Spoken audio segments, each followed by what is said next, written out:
like an actual White Walker. No, I'm in the middle of season 3 and I still think it's ready for it. Oh, what just happened? All right, let's do this.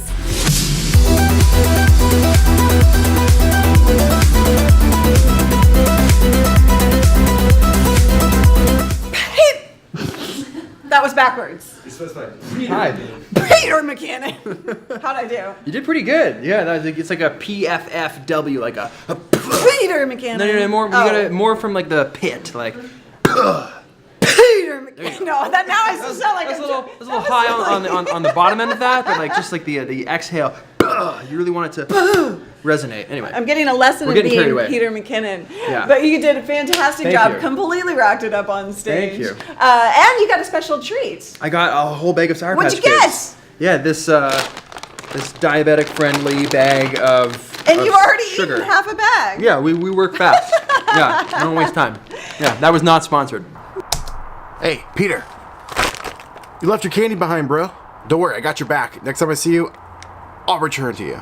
So when you see him up on stage, you think, oh my God, this like charismatic guy, right? Like all over the place, running around, doing jumping jacks, doing crazy stuff. My jam. But you, I get the feeling, tell me if I'm wrong, Sure. are pretty much of an introvert. I think a lot of YouTubers are introverts, We to are, be honest. yeah. Like I would say like 9 out of 10 Yeah. are introverted. I think I'm kind of like, maybe like a happy medium. Yeah. There's days where I'm like, I just want to hang out and party and like hang out with people and like, have a good time. But there's very much, the times where I don't want to do anything. Sure. Or be anywhere with anyone. I think that's such a common thing that people make an excuse for it, right? Like, oh, I can't do videos or I can't do a YouTube channel because I'm an introvert. Yeah, I'm not good on camera. I don't like talking to the camera. But I'm like, well, just do it.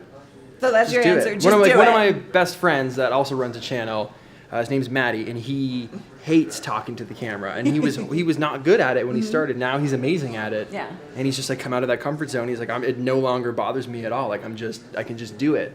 And that's with like a year doing it every day, 2 years doing it every day, and now he's like cracked that shell. And I think that happens for a lot of people. I think you're able to just overcome that by repetition and just doing it. I think it makes people feel like they're being somebody they're not. Right? I can see like that. If you're really inauthentic. uncomfortable with it, you might be like, this isn't me. I feel it feels forced. Yeah. In that case, maybe just wait a bit. Like maybe it's not the right time for you, or find a topic that you are comfortable talking about. That makes a big difference too. Because it brings out the passion. Yeah, like if I'm sitting here talking about different carpeting and like how swirly it is. The underpad of this carpet is gonna provide a better bounce for your I don't know what I'm saying. Like I'm not comfortable talking about that. But if I'm talking about this stuff, it just flows. Yeah. Yeah. And one of the things that you're really great at is connecting with your community, and I think that comes from your heart. Yeah, definitely. So what are your most important things when it comes to building a community? Being authentic, being yourself, being genuine, like someone that's like dependable that they can count on and feel like they know. Like one of the first things everyone says to me when they come up to say hi, they're like, I feel like I know you. Yeah. I feel like we've been hanging out for a year, and that just means I've done my job well. Unless like in that moment I was like, thanks. And you're like, wow, this dude's like not the same at all. Then it's like, well, there's the disconnect. So I think just being yourself and everybody says be yourself, be authentic. But that's because that's the what only the heck thing. does that mean? That's the only thing. It doesn't mean anything but what it means. It means be yourself. Like just go out there and do what you want to do, however you want to do it. And if like the people will find that and they will like it. Like you got to find that audience. They're out there. There's some super weird channels out there that you're like, this is a thing, but like they have fans because they found they found that audience. And like, I don't like. It seems cliche to hear be yourself, but like there's nothing else you can do. Just don't do YouTube then, right? Just find a new career, find a new hobby. But like if you want to do it, just be you. Like don't hide. If you're creating the content that you love and that you're passionate about and all of this stuff, right, that you're saying, then I really want to kind of dig into the dreaded word of keyword research. Oh, okay. Do you do keyword research? No, I don't even know what that means. I have no idea what's that happening answer right now. Yeah. Because you come to conferences like this, and a lot of what people are learning at Vid Summit is, of course, how to look for content that people are wanting and searching for, right? Cool, yeah. And you pay no attention to that No whatsoever. attention to that whatsoever. I make what I want to make. Okay. Definitively, I make what I want to make, and the people will come. Yeah. And that way, that's what it means to be yourself, and like you make like I don't have to cater my channel or the stuff that I'm making to please people that I don't know, that I like. What is your interest? What's your interest? What's like I don't know what any of those are. And if I'm trying to make videos for everybody, you just can't please them all. No, you can't. So I just make what I want to make. That is it.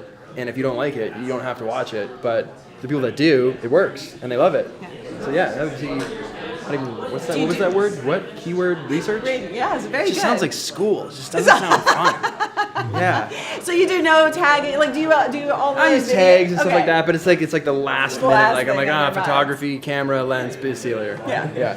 And you mentioned up on stage the stages, right? Like we all go through stages and we change as people and we grow as people. So the concept always comes up with creators because we kind of get into the drudge of creating the content that we started out creating or that we found success creating, right?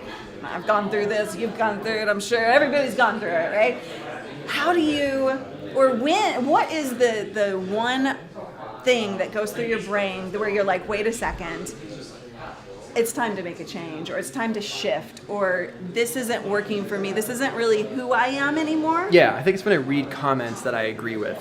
Oh, so like when the negative ones? Yeah, when there's people making negative comments, they usually roll off my back, but if someone says something that really bothers me, it's because it was true. And then I kind of evaluate like why these videos are getting boring, they seem like they're all kind of the same thing, and I'm like, no. Then I step back and think like maybe I am bored actually, and I'm mad because like he's right, and I haven't just like owned up to that. I haven't just like owned it. So like, what do I need to do to make them not as boring as I'm feeling, or like, what do we need to do like, and that just be like create for yourself.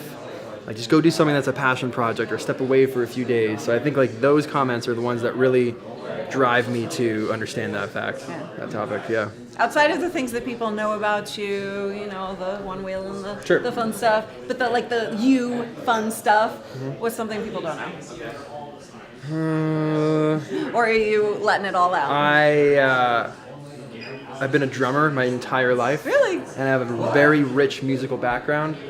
Yeah, and What do you mean by rich musical background? My dad builds acoustic guitars. My sister's an award-winning pianist. What? Yeah, That's I've been a drummer my whole life, so yeah. I don't think anyone knows that. Drum? Yeah. You heard it here. All the time. Exclusive. Yeah, no one's ever seen it. Coming in the future? I don't know. Yeah, when do we get to just don't see talk it? about it. Yeah, I don't know. Maybe never. I don't know. Stay tuned next year, Vid Summit. I'm opening it up with a solo. Nice. 10-minute drum solo. Thank you so much. No problem. Oh, one more question. If you had to choose between photography and videography, That's my question. which would you choose? I'm asking it for you. Photography. Photography? Yeah. Yeah. And why? Yeah. It's just like I fell in love with that first. Yeah, and it's just slower. It's slower, it's more thoughtful, like I can just head out with my camera for the day. I don't need to worry about frame rates and audio and like speaking or capturing things. I can just take photos on my own time. Yeah, I really like it. It's kind of like camping. It just feels like You're just out there. feels Yeah, like the you're just out purest there. art form. Yeah. Just love it. Yeah. All right, one more try at this. Okay, yeah. All right, do you it got together. Okay, 1, 2, 3. Peter What's up? Mckinnon. I do what's up. Wait. I've never actually said my name like that, but maybe I'll start. That was called a callback. I was trying to call back. What's up? Peter Mckinnon here. What's up? They're gonna keep working on it. Yeah. That's the problem. Great questions. Handler's fee. So stupid. Can't believe I grabbed it. This thing up. Awesome. Cody, thank you. Thank you very much. Flip that hand. There you go. We've already stretched too much. We've already been on the I floor pulled now. the Come things on. and underwear got All right. involved. And wow, what an interview. That was intense. I love it.